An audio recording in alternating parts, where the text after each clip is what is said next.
102 पाकिस्तानी फ़ौजी जवान जो शहीद हुए हैं, जो BLA के हाथों शहीद हुए बलूचिस्तान में। तो पाकिस्तानी मीडिया में सुबह से काफ़ी ख़बरें गर्दिश में कर रही है। पाकिस्तान के जो फेडरल मिनिस्टर है ख्वाजा आसिफ, उन्होंने कहा है कि इसमें रो का हाथ हो सकता है। पाकिस्तान की मीडिया पे काफ़ी ख़बरें इस हवाले से गर्दिश कर रही है।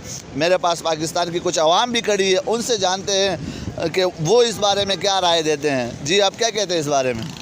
जिस तरह आपने कहा कि पाकिस्तान के फेडरल मिनिस्टर ख्वाजा आसिफ ने ये कहा है कि ये पाकिस्तानी फ़ौजी जवान जो शहीद हुए BLA के हाथों, हो सकता है कि इसमें इंडिया इसको फंडिंग कर रहा हो, इंडिया BLA को फ़ंड कर रहा हो।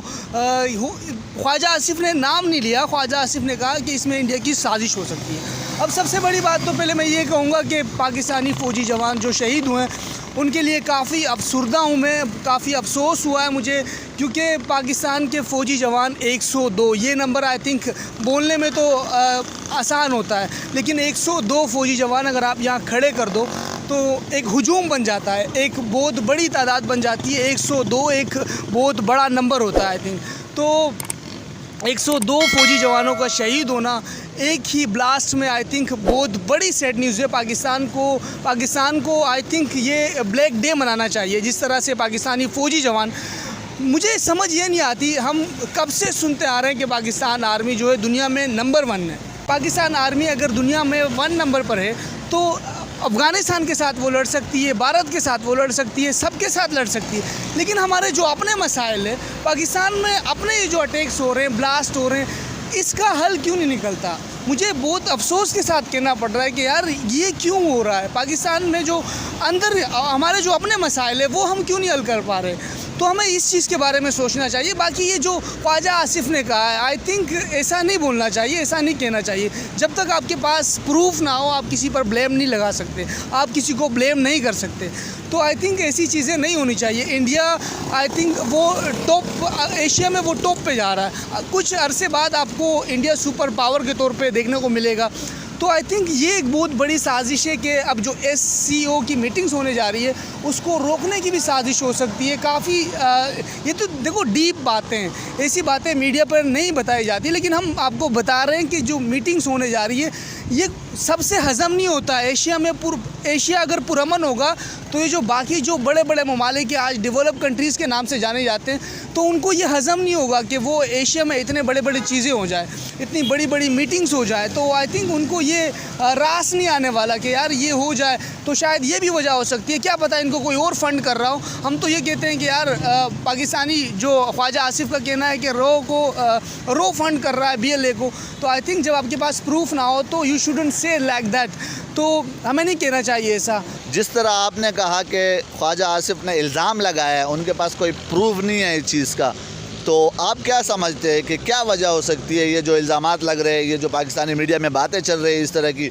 तो चले मैं आपसे पूछता हूँ, बहैसियत पाकिस्तानी जो ख्वाजा आसिफ ने इल्ज़ाम लगाया है, बहैसियत पाकिस्तानी आप इस बारे में क्या कहते हैं? देखो, मैं एक पॉजिटिव आंसर दूंगा आपको इस बात का कि ख्वाजा आसिफ ने जो कहा है कि इसके पीछे इंडिया हो सकती है या रो हो सकती है, तो आई थिंक ऐसा तो नहीं कहना चाहिए जब आपके पास प्रूफ ना हो। सेकंड बात ये है कि अगर इंडिया हो भी तो इंडिया क्यों ये हरकत करेगा? इंडिया इतना आगे जा चुका है, इंडिया टेक्नोलॉजी में इतना आगे जा चुका है, इंडिया अगर हम देखें एजुकेशन में इतना आगे जा चुका है, इंडिया हर चीज़ में आगे जा रहा है। वो इन चीज़ों से जान छुड़ाना चाह रहा है, वो नहीं चाह रहा कि हमारे आपस में ताल्लुकात ख़राब हो, क्योंकि उनके भी जिस तरह पाकिस्तान के हालात हैं, पाकिस्तान के जो जिन ममालिक के साथ बॉर्डर्स लग रहे हैं, जिस तरह अफ़गानिस्तान की बात करें, ईरान की बात करें, हम चाइना की बात करें, इंडिया की बात करें, हमारे पास ये 4 बॉर्डर्स हैं। अगर हम इनसे ताल्लुकात ख़राब करेंगे तो हमारा मुल्क, जो पहिया हमारे मुल्क का चलता है, वो रुक जाएगा। तो इंडिया का भी यही सीन चल रहा है। इंडिया भी एक पड़ोसी उनका पाकिस्तान है, दूसरा पड़ोसी उनका बांग्लादेश भी है, तो वो नहीं चाहता कि इस तरह हो। आई थिंक मुझे ये पर्सनली लगता है, एज अ पाकिस्तानी पब्लिक में ये कह रहा हूँ, मैं कोई मिनिस्टर नहीं हूँ, मुझे इन चीज़ों का इतनी नॉलेज नहीं है मेरे पास, लेकिन मैं एज अ पाकिस्तानी पब्लिक मुझे ये समझता हूँ कि इंडियन जो है वो आगे बढ़ चुके हैं इन चीज़ों से। इंडियन काफ़ी तरक्की कर चुके हैं। इंडियन हर चीज़ में, इंडिया ने जो अनाउंस किया है वुमेन के लिए, 15 अगस्त का अगर हम बात करें, 15 अगस्त की जिस तरह से रेप हुआ था, उसके बाद इंडियन गवर्नमेंट ने सिर्फ वुमेन के लिए जो स्कीम निकाली है, वो वुमेन को प्रमोट करना चाहते हैं, वुमेन को हर शोबे में आगे लाना चाहते हैं। तो इसके लिए उन्होंने स्कीम निकाली है। तो इस चीज़ से आप अंदाज़ा लगा लें इंडिया कितने आगे बढ़ने की कोशिश कर रहा है, और वो बढ़ भी रहा है। चाँद तक वो पहुंच गया। हमारे पास क्या है, हमारे मुल्क में ना बिजली है, ना पानी है, ना गैस है, अब तो इंटरनेट भी लोड शेडिंग हो गई है, कभी होता है कभी नहीं होता। तो ये चीज़ें हम ही सोच सकते हैं, क्योंकि हमारी सोच ही छोटी है। हम अगर आगे नहीं बढ़ेंगे, हम अगर अगर हम बड़ा नहीं सोचेंगे तो हम बड़ा नहीं बन पाएंगे। तो हमें बड़ा बनने की ज़रूरत है, अब बड़ा सोचने की ज़रूरत है। बड़ा बनने से पहले आपको बड़ा सोचना पड़ता है। तो आई थिंक हम बहुत छोटा सोच रहे हैं, इस वजह से हम छोटे लोग हैं।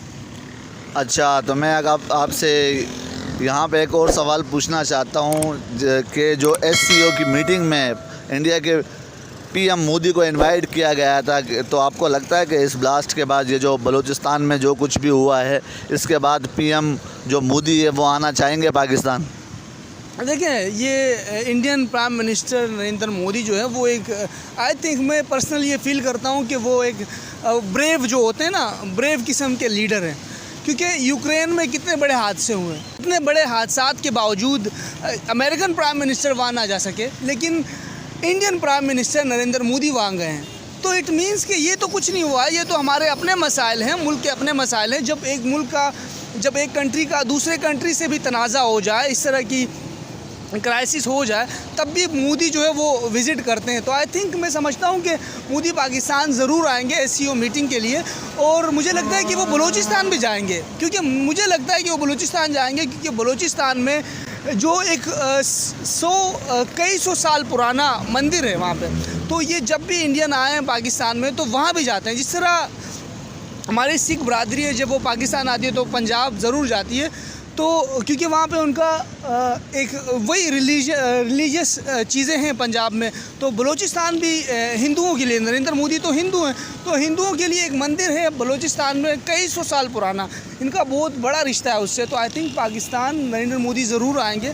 और अगर एक मैंने कमेंट देखा था कि एक बंदे ने मुझे कमेंट में कहा था कि वो पाकिस्तान नहीं आएंगे, लेकिन उनकी जगह डॉक्टर विजय कुछ नाम करके बोला था कि वो आएंगे, डॉक्टर जयशंकर आई थिंक, तो वही आएंगे। अगर पहले तो मुझे लगता है कि मोदी जो है वो ज़रूर आएंगे, क्योंकि ये बहुत बड़ी मीटिंग है। कई सालों से मोदी खुद ये मीटिंग अटेंड नहीं कर रहे, लेकिन इस बार मुझे लगता है कि वो ज़रूर आएंगे। और ये एक कहते हैं ना कि अमन के लिए ज़रूर आएंगे, अमन कायम करने के लिए पाकिस्तान और इंडिया के दरमियान जो ऊपर ऊंच नीच होती है उसको ख़त्म करने के लिए भी मोदी ज़रूर आएंगे आई थिंक।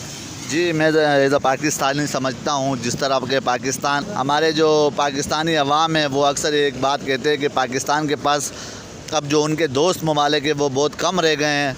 तो इस सूरत हाल में पाकिस्तानी मीडिया को थोड़ा पॉजिटिव सोचना चाहिए, थोड़ी पॉजिटिव बात करनी चाहिए। तो इंडिया के बारे में हमें ऐसी नेगेटिव टॉक नहीं करनी चाहिए कि यहाँ पे अगर कोई छोटा सा जानवर भी मर जाता है तो हम कहते हैं कि यार जी इसमें रो का हाथ हो सकता है। तो पहले ही पाकिस्तान के दुश्मन बहुत सारे हो चुके हैं, तो हमें इंडिया के साथ दोस्ती के हवाले से बात करनी चाहिए, उनके साथ पॉजिटिव टॉक करनी चाहिए। ये जो इतनी नेगेटिविटी फैली हुई है, ऑलरेडी बहुत सारे ममालिक हमें छोड़ चुके हैं। अब एक चाइना बचा है हमारा, जो अच्छा दोस्त माना जाता है। आपको नहीं लगता कि पाकिस्तानी मीडिया के इस इंतशार की वजह से जो काफ़ी लोग नेगेटिविटी फैलाते हैं, इस वजह से चाइना भी हमारा साथ बहुत जल्दी छोड़ देगा? तो आई थिंक कि पाकिस्तान सिर्फ इस काम में इन्वॉल्व नहीं है, पाकिस्तान सिर्फ नेगेटिविटी नहीं फैला रहा। तमाम मीडिया, चाहे वो पाकिस्तान के हो चाहे वो इंडियन मीडिया हो, क्योंकि देखो मीडिया को क्या चाहिए होती है, हाइप चाहिए होती है कि एक हवा क्रिएट हो जाए, एक टॉपिक मिल जाए जिसकी रेटिंग बहुत बड़ी हो। जिसकी रेटिंग बड़ी होगी तो वो टॉपिक जल्दी ट्रेंड बन जाता है। जब टॉपिक ट्रेंड बन जाता है तो हर तरफ से व्यूज़ आते हैं, उनको रेटिंग्स मिलती है, उनको अर्निंग्स मिलती है। तो ये सिर्फ पाकिस्तानी मीडिया में नहीं समझता, इंडियन मीडिया, पाकिस्तानी मीडिया, चाहे जो भी मीडिया हो, मीडिया का काम ही यही है कि भाई आप हाइप क्रिएट करो। तो दोनों तरफ से होता है, ये सिर्फ पाकिस्तान में नहीं कहूँगा सिर्फ पाकिस्तानी मीडिया ये करता है, इंडियन मीडिया भी यही करता है, तमाम मीडिया जो होते हैं वो सब यही करते हैं। लेकिन आपने जो दूसरी बात कही, हमें नेगेटिविटी नहीं फैलानी चाहिए, ये बात आपकी मुझे बहुत अच्छी लगी, क्योंकि इसमें सबसे बड़ा फ़ायदा जो होता है वो जो आपकी स्टेट होती है उसको फ़ायदा होता है। जब आपके करीबी ममालिक या आपकी जो नेगेटिविटी ख़त्म होती है, उससे जो करीबी जो मुल्क होते हैं, एक दूसरे के पड़ोसी होते हैं, उनमें से रिश्ते बनते हैं, उनमें से कारोबार बनता है, उनमें से ट्रेड होता है। तो जब करीबी ट्रेड जो होता है उसमें से मुल्कों को काफ़ी फ़ायदा होता है। जब आप एक चीज़, मैंने कई वीडियोस में ये भी कहा है कि जब आप एक चीज़ दूर से मंगाते हो वो आपको महंगी पड़ती है। फॉर एग्ज़ाम्पल, अगर मैं मोबाइल, एक छोटी सी चीज़ है, मोबाइल अगर मैं दूर से मंगाता हूँ, चाइना से मंगवाता हूँ, तो वो मुझे तकरीबन 10,000 20,000 ऐसा करके पड़ता है। तो अगर यही चीज़ मैं 2 किलोमीटर फासले पर एक मार्केट से मंगवाता हूँ, एक पीस की मैं बात कर रहा हूँ, तो एक पीस अगर मैं करीब से मंगवाता हूँ तो वो मुझे 5-6 हज़ार रुपये में पड़ जाती है। तो इस तरह अगर आपको बड़े मार्जिन में करीबी ममालिक से एक चीज़ मिल जाती है, फॉर एग्ज़ाम्पल अगर आप बात करें पाकिस्तान इंडिया के, अगर रिलेशन अच्छे हो जाए, ताल्लुकात बेहतर हो जाए, तो आई थिंक इंडिया में जो चीज़ पाकिस्तान सऊदीया भेज रहा है, जो चीज़ पाकिस्तान दुबई भेज रहा है, जो चीज़ पाकिस्तान यूरोप भेज रहा है, रशिया भेज रहा है, अगर वही चीज़ पाकिस्तान इंडिया भेजे, for example Dubai, Saudi Arab, Russia, Europe countries जितने भी है, अगर पाकिस्तान इन तमाम के साथ ट्रेड करता है, अगर उसके मुकाबले में पाकिस्तान सिर्फ इंडिया के साथ ट्रेड करे, सिर्फ इंडिया को कवर कर ले, पाकिस्तान का एक ऐसा प्रोडक्ट आ जाए जो सिर्फ इंडिया में चलता हो, तो आई थिंक वो सारे जो पाकिस्तान के ट्रेड है कई ममालिक के साथ, उससे सिर्फ इंडिया आपको प्रॉफिट दे सकता है।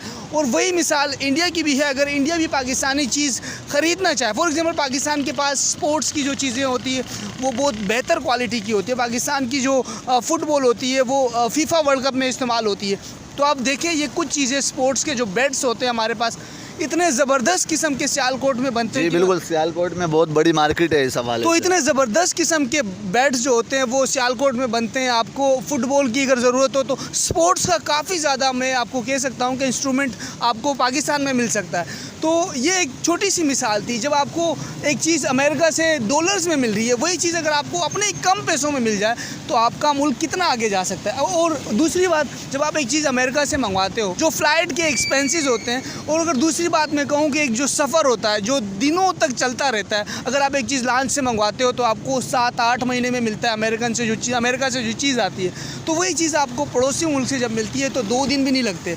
तो ये टाइम भी बचत होता है। इसमें से टाइम में आप देखो, मनी क्या है, मनी टाइम है। अगर आपके पास टाइम है तो आप मनी अर्न कर सकते हो, आप पैसा कमा सकते हो। तो जब कंट्रीज़ ये सोचना शुरू कर देंगे वो बहुत आगे जाएंगे। मुझे ये पर्सनली ये फील करता हूँ कि पाकिस्तान को इंडिया को पाकिस्तान की इस सिचुएशन में बहुत ज़रूरत है, क्योंकि मुझे लगता है कि इंडिया को बहुत ज़्यादा फ़र्क नहीं पड़ने वाला, क्योंकि इंडिया के सामने पाकिस्तान आटे में नमक के बराबर है। लेकिन एक बात है, जब आटे में नमक ना हो ना, तो वो क्या कहते हैं, रोटी जो होती है ना वो फीकी पड़ जाती है। तो मैं ये पर्सनली फ़ील करता हूँ इंडिया को भी पाकिस्तान की ज़रूरत है, और पाकिस्तान को इंडिया से कई ज़्यादा इंडिया की ज़रूरत है। जी बिल्कुल, आपने बड़ी अच्छी बात कही। जिस तरह आप देख सकते हैं इंडिया ने टेक्नोलॉजी में बहुत ज़्यादा तरक्की कर ली है। गूगल का जो CEO है वो भी एक इंडियन है, और इंडियन की गवर्नमेंट ने ये अनाउंस किया है कि इंडिया की जो यंग जनरेशन है वो यूट्यूब की तरफ आए, वो यूट्यूब से इनकम बनाए। उनको जो इंस्ट्रूमेंट है वो हम प्रोवाइड करेंगे। जो इतनी तरक्की की तरफ इंडिया एक जा रहा है, एक मुल्क, उनकी हर चीज़ बहुत आगे जा रही है। तो आपको नहीं लगता कि इंडियन इतने फारिग हैं या उनके पास इतना वक्त है इन चीज़ों के लिए कि वो इतना नेगेटिविटी सोचे? जिस तरह आपने एक बात बीच में आपने एक और बात कही कि अच्छे बुरे लोग, मैं अकेले पाकिस्तान की बात नहीं कर रहा, आपने कहा कि मीडिया के बुरे लोग जो होते हैं वो हर जगह होते हैं। आपने यहाँ पे एक बहुत अच्छी बात क्लियर की आपने कि बुरे लोग हर जगह हैं। हमें अच्छे लोगों को तलाश करना चाहिए जो इस वक्त पे पॉजिटिव टॉक करे, क्योंकि हमारा मुल्क पहले ही बहुत सारी मुश्किलात को फेस कर रहा है। यहाँ पे बेरोज़गारी बहुत ज़्यादा है, लोगों के पास खाने को चीज़ें कम हैं, यहाँ पे लोग अनएम्प्लॉयड हैं। तो इस सिचुएशन में पाकिस्तानी मीडिया को भी थोड़ा सा तहम्मुल दिखाना चाहिए और बार बार ऐसे नेगेटिव टॉक्स नहीं करने चाहिए। तो इंडिया इतना आगे जा चुका है इन सारी चीज़ों में, टेक्नोलॉजी में, तो मैं ऐसा पाकिस्तानी समझता हूँ कि मुझे नहीं लगता कि इंडियन इतने फारिग हैं या वो उनके पास इतना टाइम होगा कि वो इस तरह की नेगेटिविटी के बारे में सोच भी सके। मैं आपसे ऐसा पाकिस्तानी पूछता हूँ कि आप क्या समझते हैं कि इंडियन इतने फारिग हैं?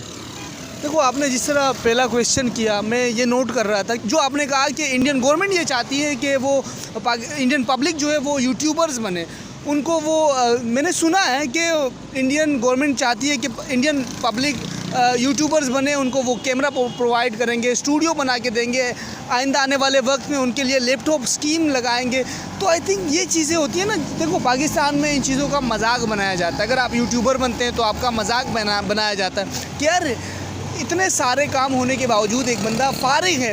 अच्छा, लोग अगर पाकिस्तान में यूट्यूब बना रहे हैं यूट्यूबर्स बन रहे हैं तो उनको फारिग समझा जाता है पाकिस्तान में। लेकिन बाहर अगर आप देखें इंडियन कंट्री को, जो डेवलप कंट्रीज़ होती है उनकी सोच आपको यहाँ से आप पिक कर लेते हैं कि जो डेवलप होती है उनको पता होता है कि यार इस चीज़ से मुल्क उठ सकता है, इस चीज़ से करेंसी उठ सकती है। अब इंडियन करेंसी आप देखें कितने ममालिक में 19 कंट्रीज़ में इंडियन करेंसी चलने लगी है। तो इसकी सबसे बड़ी वजह क्या है? थिंक होती है, माइंडसेट होता है, थिंक टैंक होता है। इंडियन थिंक टैंक जो अगर मैं बात करूँ तो इतना आगे निकल चुका है कि हमारी सोच से भी आगे, क्योंकि इंडियन गवर्नमेंट यूट्यूबर्स प्रमोट करना चाह रही है। लास्ट ईयर अगर आपको याद हो, मैंने आपको कहा था कि इंडियन जो है यूट्यूबर जो है वो लास्ट ईयर 27 अरब डॉलर जो है वो इंडिया के लिए ला चुके हैं। यूट्यूब से कमाई करके वो डॉलर्स जो है, डॉलर्स की सूरत में वो जो अपनी इनकम है वो इंडिया ला चुके हैं। तो आई थिंक कितना बड़ा पाकिस्तान का 27 अरब डॉलर पाकिस्तान का टोटल बजट भी नहीं होगा जितना सिर्फ इंडियन यूट्यूबर्स कमा चुके हैं। तो आप इस चीज़ से अंदाज़ा लगा लें कि इंडियन के पास क्यों इतना टाइम होगा कि वो इन चीज़ों के बारे में सोचे। इंडियन क्यों ऐसा करना चाहेगा? देखो, जो घर खुशहाल होता है ना, वो कभी ये नहीं चाहता कि दूसरे का घर, उस दूसरे के घर में लड़ाइयाँ हों, वो बर्बाद हो जाए, वो रुसवा हो जाए। तो हमारी ये सोच है, हम रुसवा हो गए। मैं सीधी बात कहूँगा, सीधी सी बात ये है कि हम रुसवा हो गए, हम बर्बाद हो गए। हम ये समझते हैं कि सामने वाला जो खुश है वो क्यों खुश है, वो इतनी आसानी से अपनी ज़िंदगी क्यों गुजार रहा है। तो हमारी ये सोच है, छोटी सोच है हमारी, कि हम चाहते हैं कि दूसरे के साथ हम लड़ें, हम दूसरे पे इल्ज़ाम लगाएं। तो इन चीज़ों से हमें आई थिंक कि अब इस चीज़ों को स्टॉप करना चाहिए, हमें आगे बढ़ना चाहिए, हमें क्या कहते हैं, दुनिया के साथ मुकाबला करने के लिए खड़ा होना चाहिए। हम बहुत पीछे रह चुके हैं। जी बिल्कुल, बहुत अच्छी बातें कहीं, हमें पॉजिटिविटी फैलानी चाहिए। तो आइए नाजरीन, एंड करते हैं इस वीडियो को। अगर आपने ये वीडियो पूरी देखी है और आपको ये वीडियो पसंद आई है तो हमारे चैनल को सब्सक्राइब करें ताकि नई आने वाली वीडियोज़ आपको बर वक्त मिले। मिलते हैं आपसे नई वीडियो में इंशाल्लाह। तब तक के लिए अल्लाह नेगेबान।